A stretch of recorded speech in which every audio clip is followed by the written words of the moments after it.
Welcome to The Art of Medicine, the program that explores the arts, business, and clinical aspects of the practice of medicine. Today, my special guest is Dr. William Tarver. Dr. Tarver has perhaps the best job in all of medicine, and he is kind enough to spend time and talk with us about it today. And I've chosen the appropriate background, I think. Well, welcome, Bill. Well, good morning and thanks for having me. Bill, I think that you might have sort of the most specialized and maybe the best job. I'm jealous, the best job in medicine. And I normally have the art of medicine behind me, but I got something special for you today. I think it's appropriate. So tell us what you do. Well, I do very specialized medicine, which is a little almost irritating to me, but I love it, so I'll get over it. So I work at NASA, and I'm a flight surgeon at NASA. So my job is basically to provide care for astronauts. So we often say something weird here at NASA, which I'm pretty sure isn't said anywhere else. We'll say, well, terrestrial medicine says blah, blah, blah. So I Oh, get a okay. So kick you out of it. have to, right. And we can talk about that, we assume for all of our treatments and pathophysiology, 1G, right? We assume gravity. That's kind of a constant, right? Everywhere you go, well, almost everywhere you go, there's gravity, but you have people who are weightless, right? Or almost weightless. I'm not sure what the G value is when you're in the International Space Station, but it can't be much. They're floating around. So that's going to change physiology. So that's a whole new world. But before we get there, first tell me what, a flight surgeon is. My vision of a flight surgeon, some guy, with one hand he's taking out an appendix and with the other hand he's flying an F-15. What does that mean, a flight surgeon? Well, yeah, the biggest kind of joke is, yeah, we operate on airplanes, but that's not true. It's kind of an old term. This flight surgeon came around in the early 1900s, for maybe from a talk at a bar somewhere, but it has stuck ever since. And what happened early in our aviation world, we learned you need some docs who understand the world of the aviator. It's a different world. So just flying airplanes is a different world. And then, of course, going into space is outside this world. But a flight surgeon takes care of people who aviate. So it takes care of crew members like pilots. And there are actually other people, such as, navigators and other crew members. And then another application, if you go to the Aerospace Medical Association, you'll see a lot of information related to the passenger care and the unique environment that you want to put, your 80 something year old grandmother who's on a little bit of oxygen or something, is it okay just to get on an airplane and fly? So that's part of our practice too. At NASA, I don't do that part.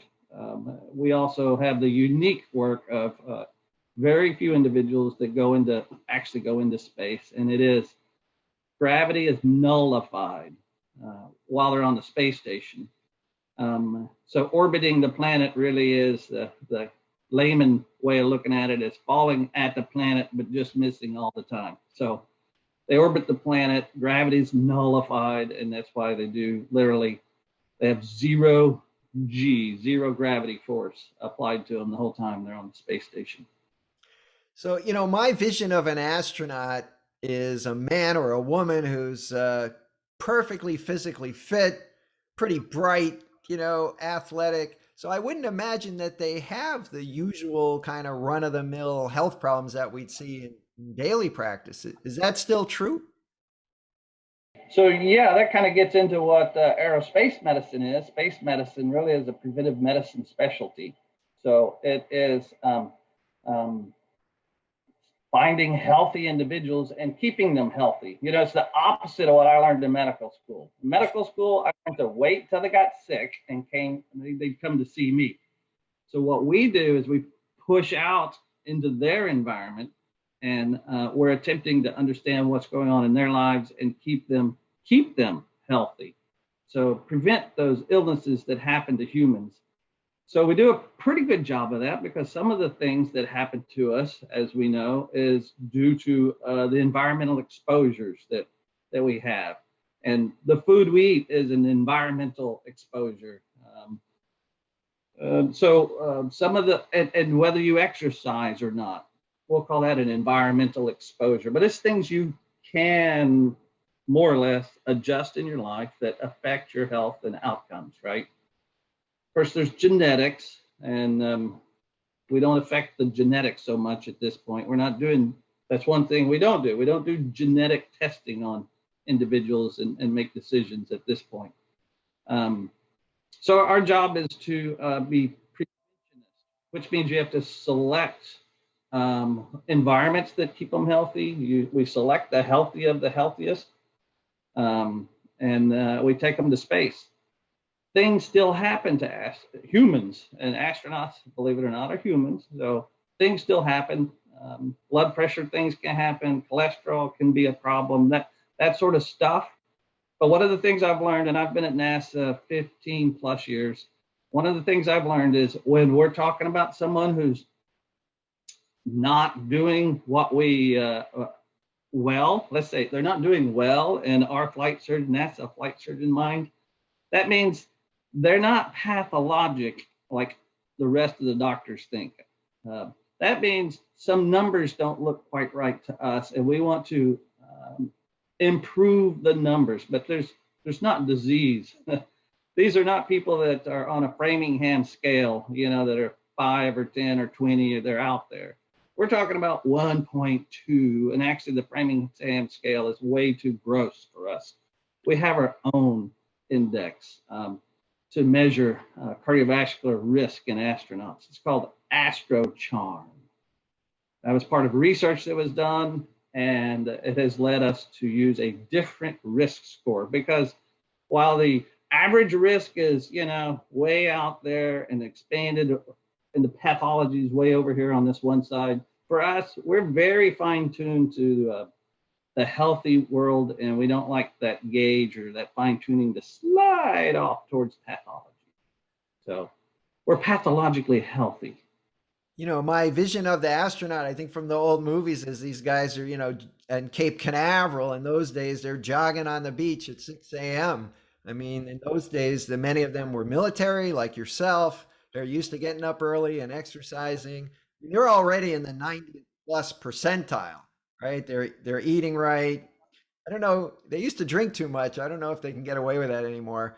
In today's, they're super supervised, right? I mean, Well, I will say one thing that has shifted over the years that I've been there. We went from, of course, we've gone through these other older programs like Mercury, Gemini, Apollo, but we shifted from shuttle when I first got here. Shuttle was going on to the International Space Station, and the commander of a shuttle is a little bit stereotypical, and I'm being very stereotypical broad statement here. And that commander who commanded a shuttle crew was the old fighter pilot, test pilot, let's get her done kind of personality. They were very hard, like what you might imagine from the right stuff. That sort of attitude for the most part. And the attitude also that was expressed to me by those individuals was, Doc, it's only 2 weeks. I can put up with anything for 2 weeks.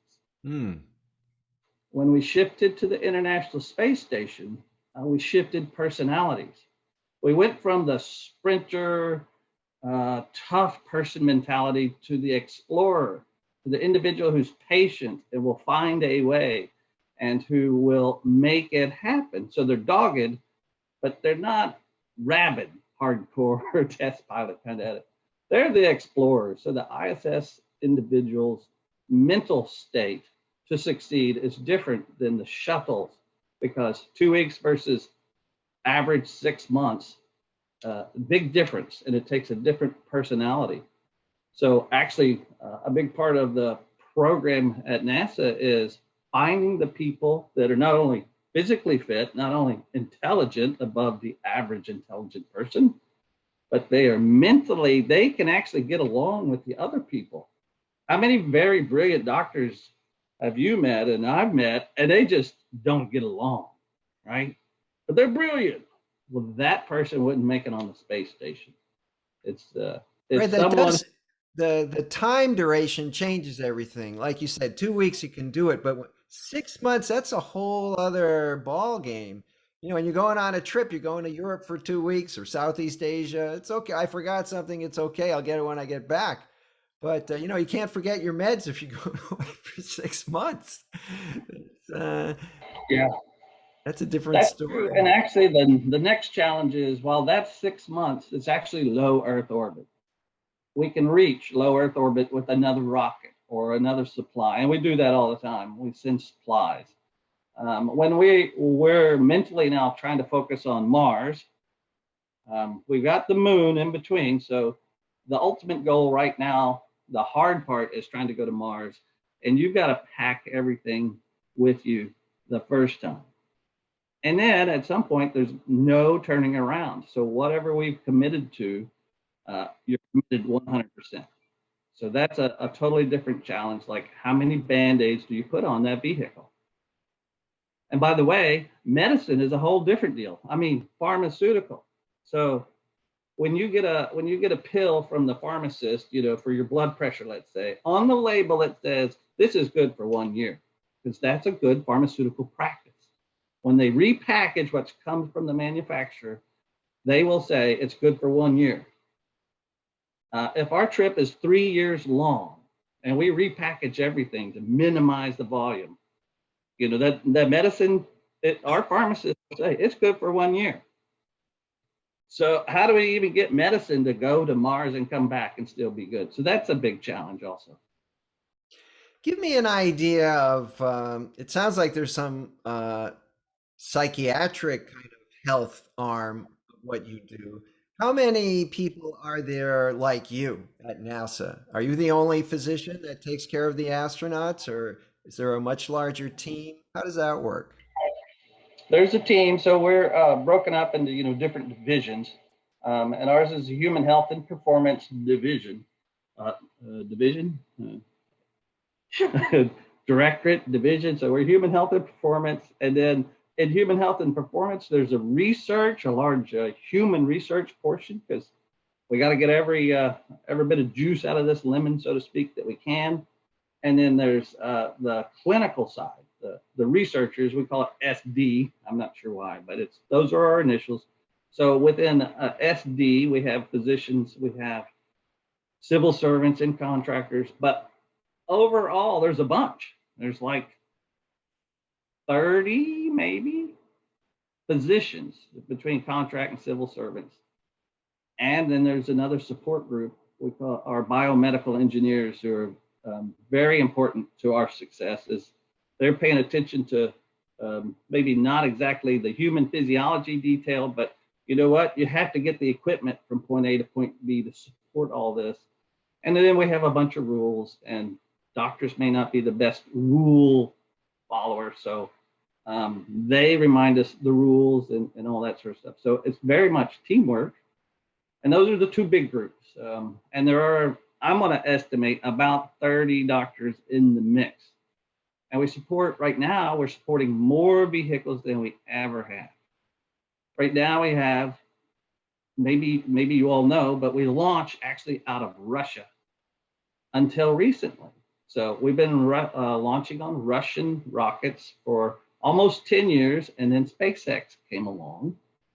And we launched out of Florida for the first time last year, for the first time since the Apollo program. And a lot of listeners won't have been born during the Apollo program. So they didn't know we launched from the United States before. So it's wonderful not having to travel all the way, literally 12 time zones away. What's that? The opposite side of the planet, to launch and recover astronauts. So there's the Soyuz program, and now we have a commercial program with SpaceX, who has successfully launched from Florida. And we have another company, Boeing, who's getting close, and they're working on launching, and they'll also launch from Florida. And on top of that, so that's 3 different vehicles we're talking about. On top of that, we also have NASA's own program to develop a vehicle to go to Mars. It's called the Orion program. First, we'll be going to the moon, so you'll hear more talk about moon, but ultimately that vehicle is designed to go to Mars. So we have that program where there's a doctor intimately involved trying to figure things out. And we have one more program called Human Landing System, HLS, which is that vehicle that will get us specifically on the moon. And we have a physician who's in charge of that. And they have to have a lot of imagination, because you'll ask questions like, how many Band-Aids do you need, doc? I don't know. I don't know. We're working on it. So let's suppose I'm a medical student and all this sounds pretty exciting and I want to be a space doc. What do I do? How do I train? So amongst our, 30-ish number of doctors, what you do is you go do what you want as your primary medical training. You want to be a surgeon, be a surgeon. You want to be an ER doc, be an ER doc. Once you've done that, whatever you love, then there's the aerospace piece. Aerospace medicine residency right now is at the University of Texas Medical Branch, UTMB in Galveston. Back in my day, actually, this one program didn't exist. I'm Air Force trained, so I did aerospace medicine in the Air Force. And you can still do that. Air Force, Navy, Army, they have their aerospace medicine training. On the civilian side, it's UTMB. And then there are other, actually, now that I've said that, there are other programs that are coming up. And so there are a couple of other programs very small. So the whole thing is pretty darn small. But you'll do that aerospace medicine training in addition to whatever you've already trained in. And then it's also timing. Can we even hire someone? So we have limits on that, of course. So you'll want to do your own residency, whatever it is. Then you'll go into aerospace medicine residency training, whether it's military or civilian, you can do either way. And then you'll be looking at NASA. When we hire someone, generally, they've had that hankering to do space medicine their whole time. And they've been asking, actually, as a medical student, they go, what do I do? So when they'll look up UTMB, and also look up NASA, there's clerkships. There are programs that we help educate individuals so that they can come up into the program. And by the time they actually arrive at our door, we already know them. They've already shown us years of interest in space medicine, and it's not just a lately, Johnny-come-lately idea. And then once you get to NASA, there's only 150, 200 hours more training specific to all the details of space medicine. Well, I think that's very helpful, and it's like a lot of things. If you show interest and enthusiasm and volunteer and do all those things, and then it's, well, of course we're going to hire you, you're Well, and you're already. yeah, and I'd say this sort of job appeals to the physician who's an outdoor kind of person. So if you already like wilderness medicine, dive medicine, those things that are not just office based, or those are the kind of individuals that generally have an interest also in this sort of medicine. I have never been a person who likes to sit in the clinic and see patient. A flight surgeon does a little bit of that, but that's like a small part of our job. The rest of our job literally is out there at the space station mock-up. We'll be in Florida when we're prepping for a launch, and you're looking at all those other details that affect the life of the crew member. And we touch all those points, not just in the clinic and not just doing labs and that sort of thing, but we're touching all that occupation stuff that affects their lives. We make sure the pressure in the capsule is habitable, let's say, we want them to live. And then we ask questions like, well, if you increase the oxygen a little bit and decrease the pressure overall a little bit, is that okay? And that's what we look at, like for exploration systems. Right now, the International Space Station is normal pressure, normal breathing environment compared to what's on the planet for you and me, for the most part. That's the plan. Yeah, I could see tweaking it like scuba diving. They discovered nitrox, a little more oxygen, a little less nitrogen, and everybody's happier and no ill effects that anyone knows, but a little more energy. Um, One last question. Way back, you mentioned the right stuff. In those days, I think the astronauts didn't really want to see the doctor because the only use the doctor was to find something wrong with you and tell you you couldn't fly. And and how about now? How do you create, a therapeutic alliance, right, with the astronauts? Would you say it's still a little oppositional? It's like, oh, I got to see the doc again. He's going to find something and mess me up. Or, gee, I can't wait to see Dr. Tarver because he's going to help tune me up and I'm going to do even better tomorrow. Where do you think that sits? The good news is it's less oppositional than it used to be. I have heard aviators and astronauts say the best that can happen is I walk out of the exam room with exactly what I had when I walked in, my medical certificate to fly, right? Because that's what's at risk anytime you interact with us. So that natural opposition is always going to be there because someday we may go, dude, that's bad. That's not good. And while it's pretty normal on the planet, it's actually life threatening if we're talking about a trip to Mars.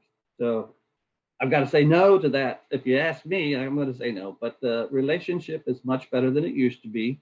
But we work very hard on the relationship because we also do kind of medicine the old way. We take care of families. When a crew member is in space, their main concern is their family. It's really, and themselves, well, they've already volunteered. They already know what they're going through. So they're worried about their spouse and their children. And they're getting notes from school while they're on the space station. Their lives go on. So we develop a relationship over years with individuals. You kind of get assigned together and you work a couple of years before they even go on the space station. You know about the pets, the family, all that sort of stuff. And while there's always going to be, we can always pull their medical certificate, and we can't get rid of that. That's our professional piece. We have to do that. But they I think understand that our goal is to keep them flying, not pull it away. Bill, this has been fantastic. I want to thank you for joining me in the art of medicine. Uh, I still think you got the greatest job in the world and maybe a little bit outside of the world. And thanks for sharing. It's an interesting job. Anyone interested, look up those information points and keep trying. And it's been a pleasure speaking with you this morning. Thanks very much, Bill.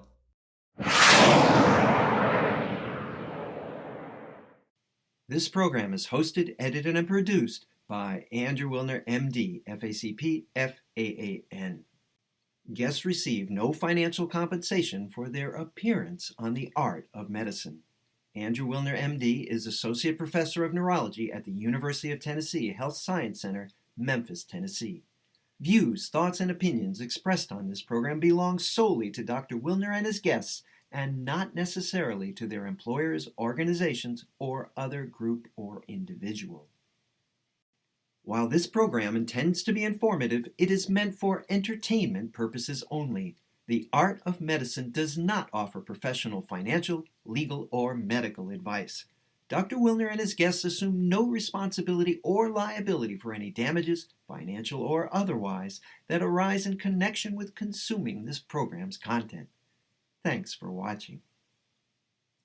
For more episodes of The Art of Medicine, please subscribe. www.andrewwilner.com